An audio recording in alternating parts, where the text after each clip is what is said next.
name is Miguel, and today I'm going to talk to you guys about a miscommunication that I experienced happen in my old soccer team back home. A few years back, we had a guy that was recruited to play for us named Ayanda. Now Ayanda came from a small rural village in the east side of South Africa, and he did not speak a lot of English at all. And his parents were basically livestock owners, and they earned a living off the land, selling produce and other fruits and vegetables.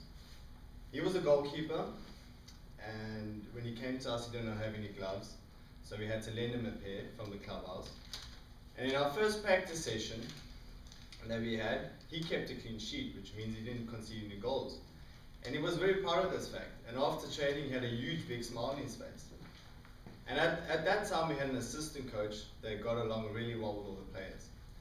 And because Ayanda was new, we suggested to him that he should go over to the assistant coach and tell him how well he was doing, that he kept a clean sheet and did not concede any goals in his first practice session. So, after training, we see Ayanda go into the coach's office. Now when Ayanda got into the coach's office, he went straight up to the coach, and you guys must remember that this guy does not know a lot of English at all. And he said, "Coach, I have no goals for me." And the coach looks at him and says, "You have no goals, Ayanda?"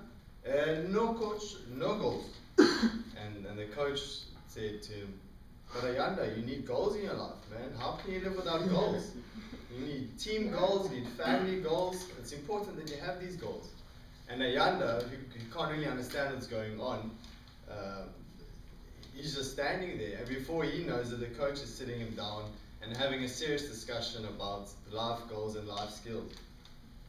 Now, we had just gotten out of the shower and we were getting ready to go downtown.